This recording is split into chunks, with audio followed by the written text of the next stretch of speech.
testing on two, two, two, two, two, two, two, two. And a small. You're not gonna hear anything. Yeah, plug out this plug in the computer.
ladies and gentlemen, and thank you for being with us and sharing in this, our media launch for Research Day 2018. UWI Mona, powering development through participation in research and innovation.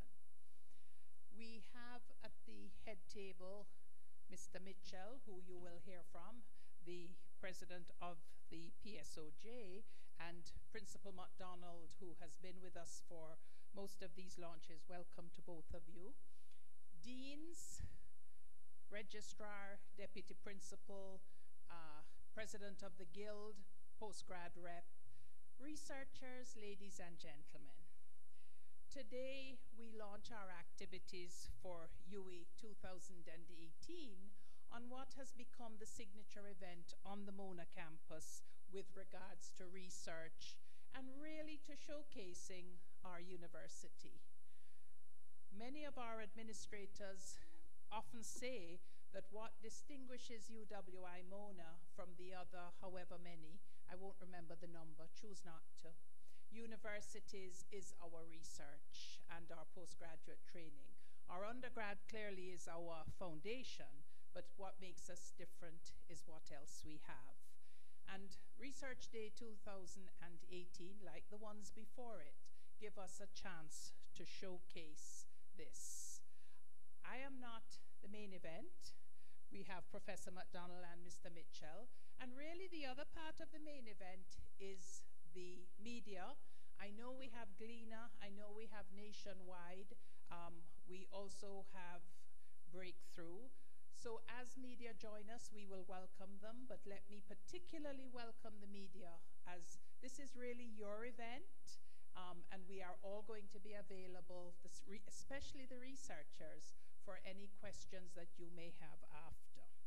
I will now invite our principal, who has led from the front to those of us that have known him over the years in research, and is particularly passionate about research and its contribution to this university. Professor MacDonald.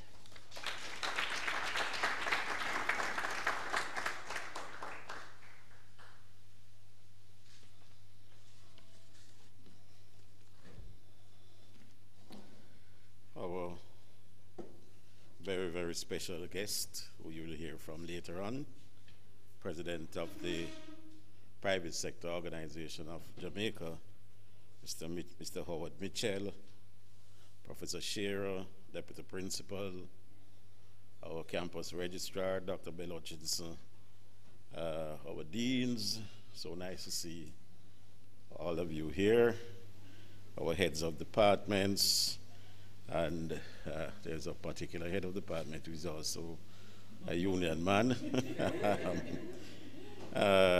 members of the media, colleagues, ladies and gentlemen, good afternoon. It is indeed my pleasure to join with you this afternoon on the occasion of the launch of UWI Research Days 2018.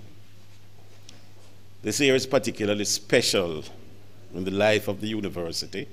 I think you all know we are celebrating our 70th anniversary.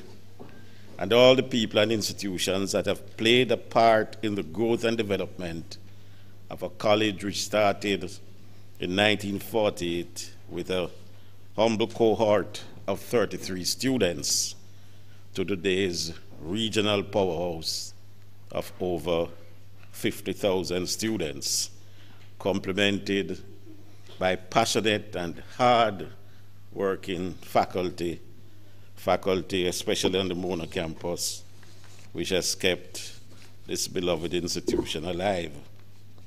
For those who know the words of the Bible, the UWI is indeed a blessed institution with its 70th anniversary. We are all proud of what has been accomplished in 70 years across our 4 campuses in Barbados, Jamaica, Trinidad, and the Open Campus.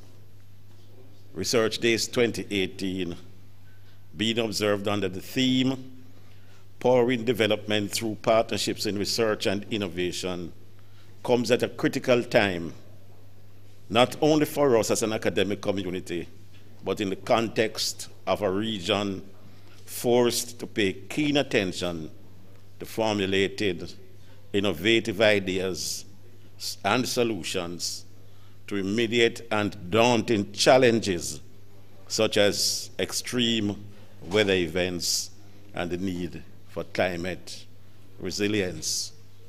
Indeed, it is my view that it is innovative thought which will take the region out of the poverty in which it finds itself today. While the UWI takes pride in being home to students and faculty from over 40 countries with collaborative links to over 160 universities globally, the time has come for us to move fully from theory to action in partnering to bring research to life for the social and economic benefit of our communities and our countries. UWI Mona's Research Days 2018 takes place, as I hope you're aware, from February the 7th to 9th, and involves a 3-day display of the university's research in a number of critical areas. And Professor Eldmashira will speak to that, I know, later on.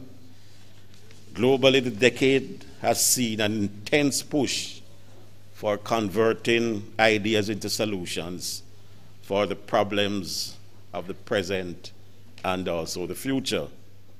There is now an increased and urgent focus on higher education and examining how research can be converted to actual programs and products that positively enhance our daily lives. This year we invite you to join us in intensifying that focus here at UWI. All the events and activities are targeted to create a solid foundation on which to build a solid partnership platform for internal and external researchers, investors, donors, students, faculty, and prospective users of research outputs. We look forward to the support of the media community to help us to shape and craft the messaging to be shared with and delivered to our wider community, where there are many valuable stakeholders who also have a voice and a say. And we know that the media will do this as you have been doing over these past years. And I thank you for your support. I invite you to review the full program of activities via our UWI online portal. I am particularly excited about our own involvement by way of the principal's tour of Research Village at Wednesday, the 7th. That's day one. And the UWI at 70 Forum. And also, I invite you to come and listen to the SUCAB lecture, where you will hear some innovative and thought-provoking views. Many of the events will be shared live via our world-class stream from UWI Live to facilitate the engagement of our friends and colleagues who are unable to join us in person due to distance or availability. Thanks to UWI, you can consume the information to be shared on demand. While there is much work to be done, we have accomplished a lot as a community, but there is a lot more work to be done, as you are aware. A lot of breakthroughs have come through the strategic partnerships formed with innovative entities led by passionate nation builders who are sold on our shared vision of a peaceful, prosperous, and productive future which benefits not just a few, but all. And I wish to thank and acknowledge the following partners: EPLI and North Star Development for their involvement in the water project, which took the UWI off NWC supply, saving $15 million monthly, and also ensuring a reliable water supply. We have been blessed these past year or two. The rains have been coming like in old times, but those of us who have lived here know that the drought will return and our well will continue to supply our campus in times of drought. Also like to recognize and thank 138 Student Living for increasing the housing capacity of the UWI. Also New Fortress for their partnership to provide the UWI with LNG for the cogeneration plant. The contract for the plant has been signed and the plant will be commissioned later this year. This will save the Mona campus $350 million annually. Also wish to thank Grace Kennedy Financial because they are the primary funder of the cogen plant project. These are significant projects with transformational impact way beyond the confines of this university. It demonstrates that the vision we share and the plans we make are not in vain. With commitment and collaboration, there is no limit to what is possible. In the past decade, the UWI has made major strategic decisions regarding its leadership priorities and communications to place innovation and entrepreneurship, not just commercialization, entrepreneurship, at the center of the discussion about the university's future. In aggregate, these changes will dramatically increase the long-term impact of the UWI on Jamaica and the Caribbean region, the global economy, and on the lives of UWI graduates and faculty. I hope that you are all as inspired and hopeful as I am about the future of the UWI, and by extension, our beloved country and region. Together, we can make the impossible dreams a reality, to be enjoyed not just in the present, but by future generations to come. I thank you.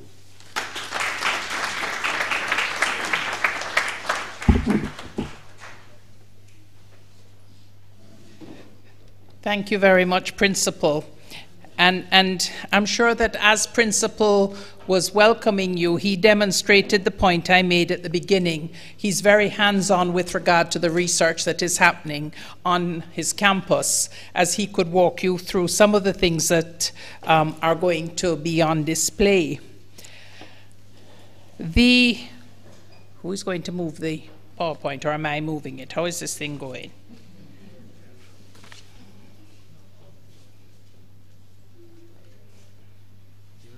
I'm going to move it. That's not a good idea, you know. The registrar and those who know me well know my technological non-existent skills. Principal already referred to a number of very important things that you are going to see in our display, which shows that over the years, UWI, which has done traditional research, when some of us were young, most of the research was in labs, etc. Principal has mentioned words like poverty, climate change, continuity. Hence, the theme of UWI, of the research day this year, or days, they all roll into one, so forgive me if the 3 days becomes one day. Believe me, for those of us, there are no nights. So we start on Tuesday evening and go straight through to Friday evening. But it's about development through partnerships, and Principal mentioned some of the key partnerships in his welcome. You will see more partnerships in the days that we are on display. But it's about research to result that has demonstrated in new products. We have some teasers here today because some of you who were here with us, was it 3 years ago or 4, Dr. Thompson, when we launched cassava? Then you heard that we had a factory somewhere in OA. Today you see the bread ready for marketing. So one of the things that you will see,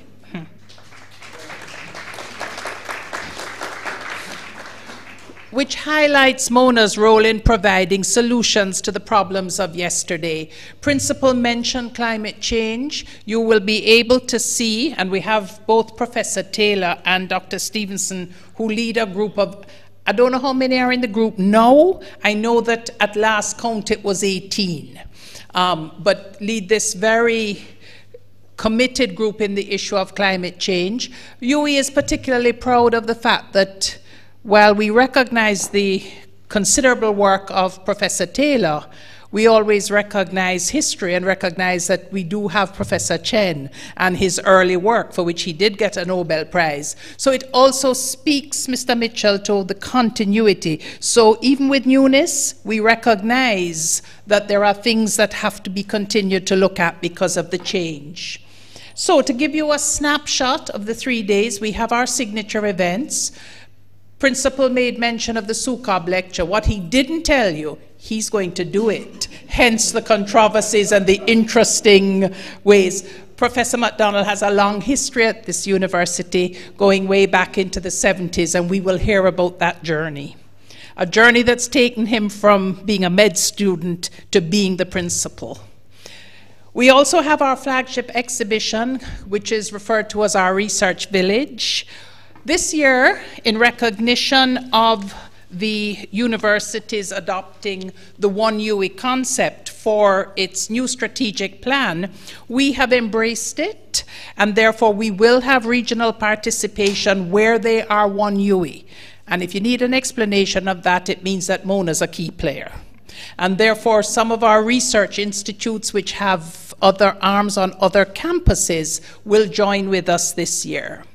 It's a comprehensive program of all faculties, and we are, I was going to say 5, and I now need to say 6, as we embrace the new Faculty of Sports. So there are workshops, book launches, seminars, panel discussions, faculty-based displays. We'll have drones flying around, we'll have robots flying around, as well as have things such as our exhibit over here, things that we need every day, like soap, and how our natural products can be used in those things. We have a number of publications, as we have had in previous years. However, the 2017 publication, Research for Development, is special. It's going to highlight UWI at 70, and we have really reached out to the second part of that development. And whereas we will profile our new professors, some key researchers, not all, we can't put all in the book, we have quite a few. We will also have in the book some of the projects that have concentrated on development of Jamaica and development of UWI. We have worked very closely with the registrar and the UWI 70 team here to identify some of those. So we have Professor Boxhill and the film project, but we also have the water project. We have this building. Those of us who know Professor MacDonald know what we went through to have this building, which has things on the top so that it's cool and all of that. There's also a smart building on the campus, so the publication will highlight that we are much more than simply books and academia, which remain our foundation. We recognize our outstanding researchers. The village is going to be in 6 sections.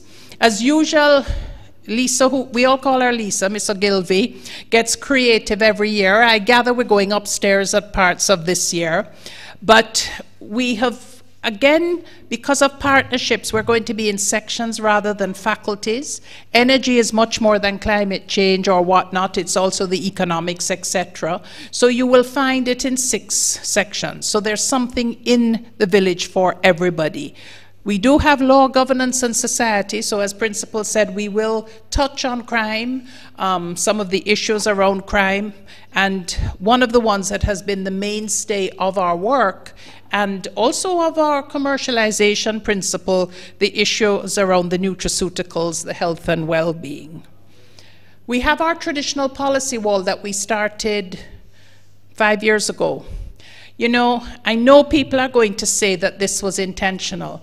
When we started the policy wall, I took a decision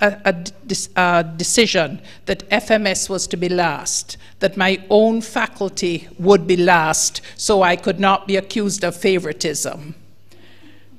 We are featuring FMS in the 70th year of UWI, and FMS was the starting faculty. And therefore, it's very appropriate that we are looking at the FMS-related contributions to policy.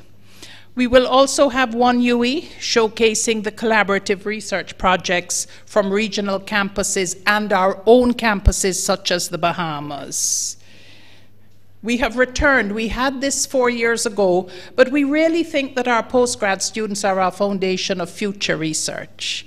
We need to reassure the private sector and our partners that when those of us who are on the verge of exiting the university exit, we will be leaving the research in good hands. And therefore, we have our postgraduate wall of excellence. Because it's one UWI, we have the research centers that I mentioned. We will have research facilitators if you want to speak to somebody. If somebody goes through who needs more information, we have a system in place. We actually have a room this year that we can have meetings at. We have a reading room. We welcome both public and private sector, some of which are exhibitors. I want to mention the PIOJ, which has become our partner, joining us Principal for the 3rd year in a row. And we will also have exhibits from research to production.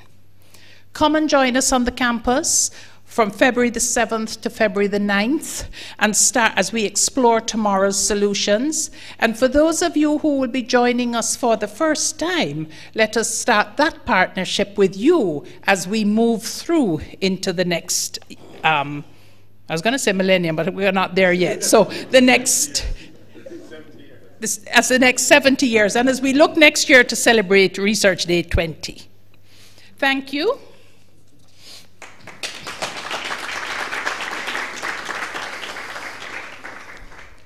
We are stressing partnerships, and we are very fortunate this year that Mr. Mitchell has agreed to join us.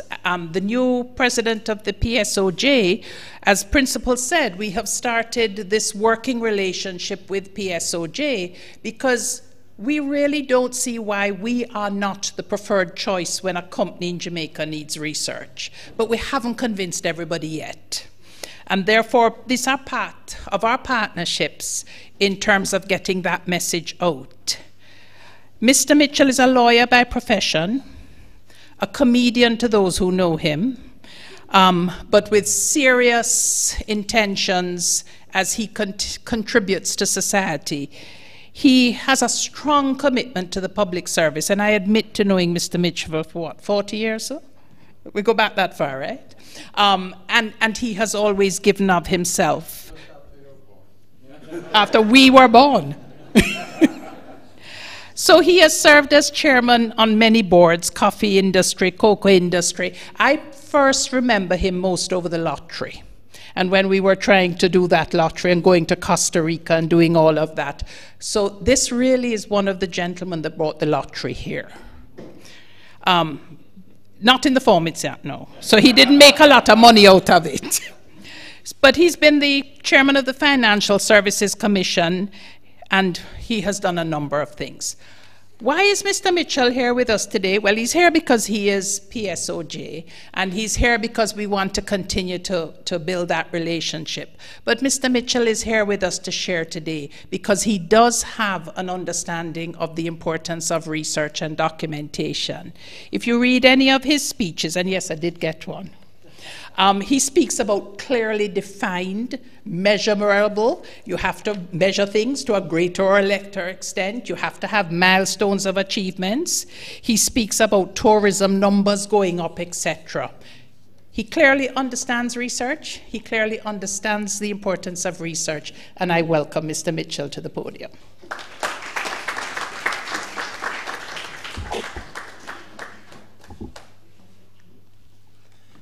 Afternoon.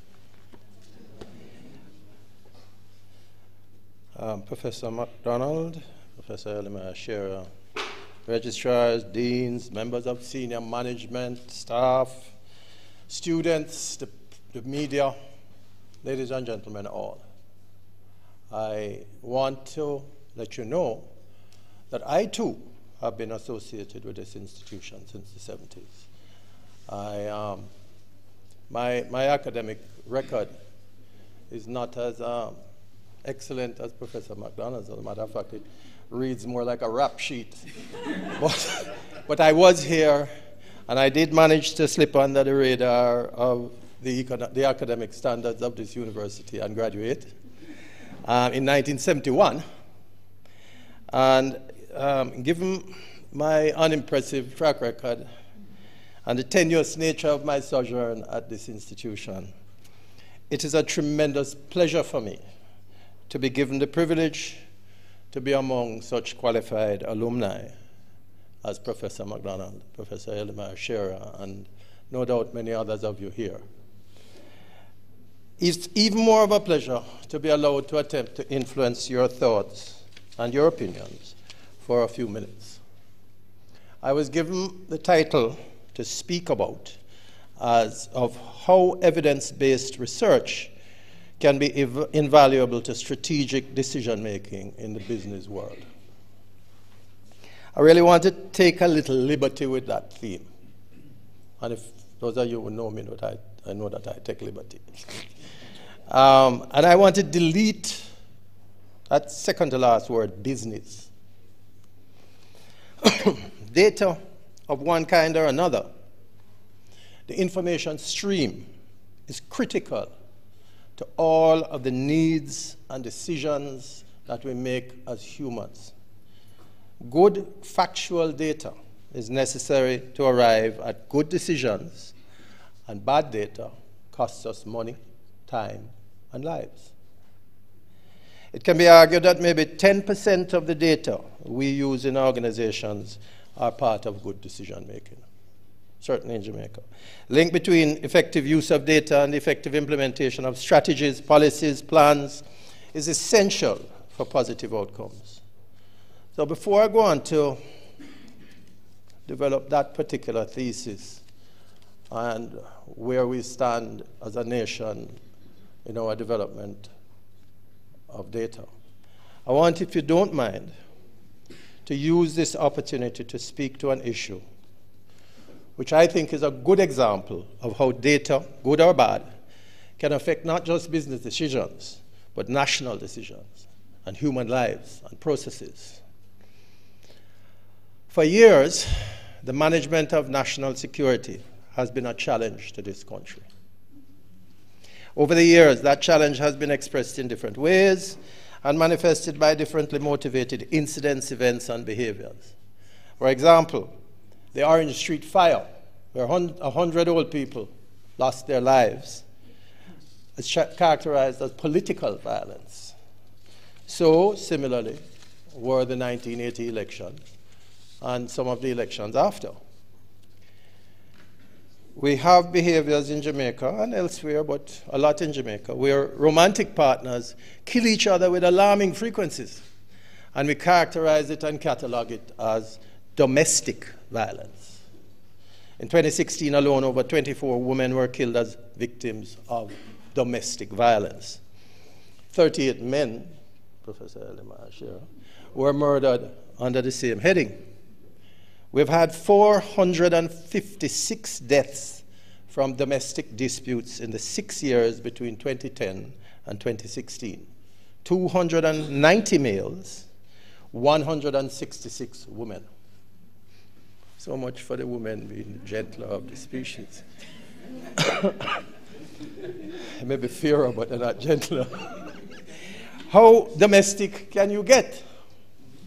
In 2017, over 50 children were killed. In 2004 alone, 430 children were shot and 119 murdered. More than 1,500 children are murdered during 2001 to 2010. We ascribe these murders under general headings, and it appears that we don't, for the most part, place any great significance on these terrible events. I'm sorry to say that, but that's how it seems. I can go on with a litany of data on this subject, and I can call on Dr. UWI to assist me because he's full of data. I can refer to the weekly police reports reciting the dry statistical numerology of precious lives that have been snuffed out. But I believe I am where I can now make my point. Ladies and gentlemen, the point I'm making is that data by itself without interpretation, evaluation, and analysis has little utility. We can breathe a sigh of relief, we think, when the murder rate declines. But does that mean that crime is down? Will our society be more ordered? Does it mean that our society is safe and that we are on our way to achievement of Vision 2030? I put it to you that unless you gather all of the data sets and evaluate the specific context of each incident, you'll have fallen into the same trap that many of our well-thinking opinion leaders fall into. The murder rate is down, so Jamaica is safer. The incident of rape and sexual abuse, as reported, is down, so the society has become gentler and safer.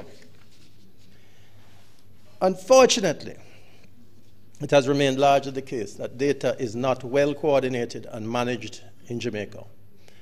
Fragmentation of data production is the bane to proper utilization of data for development work. The evaluation of data by the application of scientific principles is as important as the proper gathering of that data. With that in mind, let me elaborate on my theme. And I particularly wanted to speak to the university community about this because this is where the thinking goes on, okay? And we need to think about this problem in a serious way. The PSOJ has been saying for the last 6 weeks, and before in a more muted fashion, that the security of the nation has been compromised by the actions or inactions of successive governments over the past 30 years. We argue that the failure of law and order and the exposure of our most vulnerable citizens to robbery, rape, and general mayhem is not the fault of the police only, but a much more systematic failure of our economy, our governance, our justice system, and our leadership in gathering the available data and evaluating it in a scientific manner. As a result of that, we get calls for heads to roll and erratic and spasmodic actions to be taken. We get demands for a state of emergency, for the minister to go, or for the changing of the commissioner of police. Merely reassigning the minister or changing the commissioner of police, even though he may need to be changed, is putting a Band-Aid on a cancer. We in the private sector argue that leaving our national security strategy to be determined solely by our successive governments has not worked in the past and will not work in the future unless the strategy is established by a process that is bipartisan, that is inclusive, and which takes into account all of the data sets and accomplishes the best and most professional evaluation and analysis.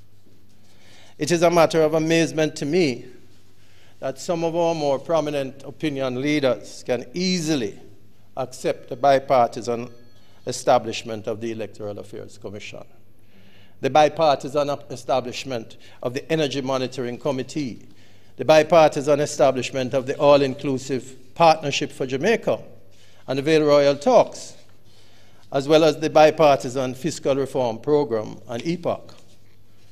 However, a call for an all-inclusive and bipartisan crime summit creates shouts of, you want a coalition government?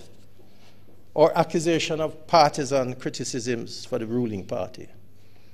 Is it that human life is less important than electoral affairs? We need to look at the data again and reevaluate the direction of our society. The totality of our data, not just the murder rate, the volume of traffic law breakers, the amount of crime in our schools, in our communities, our villages, our homes. If we do that, we will see that the fabric of our society is being torn asunder. When we compound that with the increased economic inequalities and the historical societal marginalization of our at-risk population, we can only conclude that the state is on its way to failure. And if it continues like this, without deep and profound action across the breadth of our social infrastructure, we will fail. The PSOJ asserts that hand in hand with fiscal reform, we need to develop a plan for social reform. And an integral part of social reform is the assurance of physical security and the maintenance of law and order, justice, and discipline. What am I trying to say? The way we evaluate our data is different from the way, at the university, is different from the way that some of our leaders have historically interpreted the same data. So by the way, here's a tip for the young students amongst us. Do your own evaluation. Do it properly, considering all the variables. Use all the data available to you and evaluate your own experience. Come to your own conclusions. Think for yourself. If this is not your approach, you're exposing yourself to tricksters and con men, people who prey on your biases and fears. You have examples all around you, including even the mighty USA. I hope that you will forgive me for digressing, but the issue of law and order and the effect of its breakdown on our society is an important one. And we need to research its causes and disrupt its downward path urgently. We need, as citizens and as agents of the state, both of us, both sets, to adopt an evidence-based approach. What do I mean by that?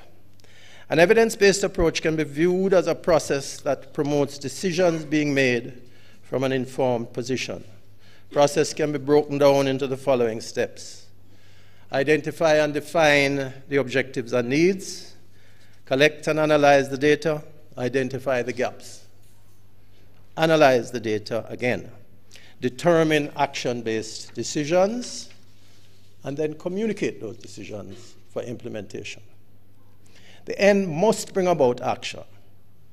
Action that is guided by data that has been gathered properly, analyzed thoroughly, and discussed completely. Let us transition, because this is the theme of the speech that I was given, to the applicability of evidence-based research to business. Why is it important to make good business decisions? Well, clearly, anybody who has shareholders to answer to and who has a bank manager who looks at your affairs almost on a daily basis will know why it is important, because it affects your profit. It affects your employees. It affects you. The quality of the decisions made by a company allow it to stay above their competitors in relation to the challenges and opportunities that may arise from technological advancements and other developments in its markets. As a result, businesses must take the necessary steps to mitigate the risk of bias in the decision-making process by ensuring that decisions are rational and can be measured and not based on personal judgments. The use of good data determines whether the outcome is positive or negative. As such, the management of data is critical, and this may pose a challenge to many organizations. The responsibility is heavy, but it is necessary. Now, companies should be charged with developing systems that support data as a shared asset, especially in a country like ours. And this is where the university comes in. This is where the university can play a role and can play a much more effective role. It is for us at the PSOJ to educate our members, because quite a few of them are still in the 20th century rather than the 21st. And in terms of the 21st century, let me just finish by saying that whereas there has been some improvement, and largely the university has a tremendous role to play and has played a tremendous role. There's been some improvement in how businesses view data and how they use data. We are nowhere near where we should be in the accumulation of that data, right? The completeness of that data. And therefore, my point in conclusion is that if you don't have all the data, your decision is going to be partial. Furthermore, where the rest of the world is going is artificial intelligence. Artificial intelligence depends on complete data sets. So if we want to look at it realistically, we are at the below the baby steps. We need to get our data together. It is not sufficient to leave it all to PIOJ, right? To gather the data. And you access it through their wonderful website or wherever. We have to do it ourselves. Our health sector, it is so clear that if we had complete data on our health sector, the advances in medical technology, right, in distance diagnosis could be utilized immediately. But we don't have it, right? The PSOJ is completely in favor of a national identification system, provided we are confident as to the management of its security, okay? Because this opens the door to the 21st century. So we endorse and we applaud your achievement. And we wish to seek ways to accelerate the combination of your talents and skills with the entrepreneurial instincts of our members. As Mother Teresa said, I can do things that you cannot. You can do things that I cannot. Together, we can do great things. Thank you for your time and attention.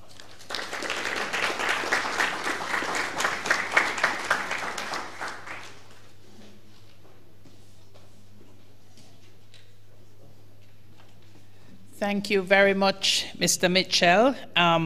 You not only have given us suggestions, but I think that you have challenged us. It's interesting you should have raised some of those concerns. I've been having some conversations with Professor Boxhill, so I know that there is already thought about some of what you have raised. It certainly would be good if we can team and join together in these thoughts. And in fact, as you came to the end of your conversation, and we are joined by the PVC for Graduate Studies and Research, Professor Weber, who came in some time ago but didn't want to disrupt, so he has just sat down at the back. But having listened to last year, and with Professor Taylor, we have done some follow-up. Perhaps the time has come, Mr. Mitchell, for us to stop talking at Research Day, etc., and to set up some together, the team, so that we don't come here next year and say we don't have an agenda. But I think you certainly have whetted our appetites for that. We are at that part of the program where it's question and answer. So I'm going to, I'm getting the signal from the back, but I was going to do it anyhow.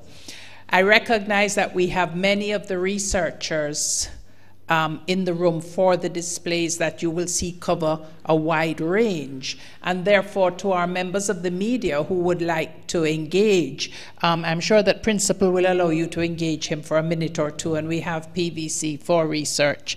So I think that what is left for me at this point in time is first to thank Mr. Mitchell for a very thought-provoking and certainly challenging us to come outside of our traditional boxes and to use our research techniques. It's also interesting that you have raised the issue of data. We have been discussing with Ministry of Health that very same data and making data accessible. So you certainly have given us some challenges to report on next year. I want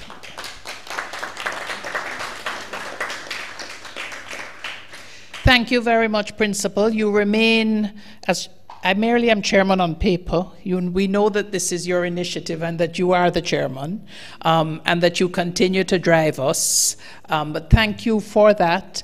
And most importantly, in times of uncertainty with regard to finance, you have always said to us, Research Day stays and Research Day goes from bigger to better. It does not get cut. Thank you for your belief in research and for your belief actually in the university. I would like to thank the committee members that are here. A chain is only as strong as its weakest link, and we are not a weak chain because we don't have weak links. So thank you to the members. We have hiccups, and sometimes the links get twisted, but we manage to write them. So thank you all for it. Thank you to the researchers that are here, and perhaps most importantly, thank you to the media. As Principal said, you have certainly been our partners. We consider you actually a partner. You have been our partners for the last few years. It is very important. We are based in Kingston. Jamaica is not Kingston, and it is through you that we get our message out to those who can't come. Last year, during it, I had a call from somebody in New York who was watching it streamed in New York and was watching her son give one of the lectures that was taking place. That's where we have taken Research Day, through you. So I really acknowledge the contribution of the media. Thank you, and may I invite you to mingle and talk, and importantly, to have some refreshments.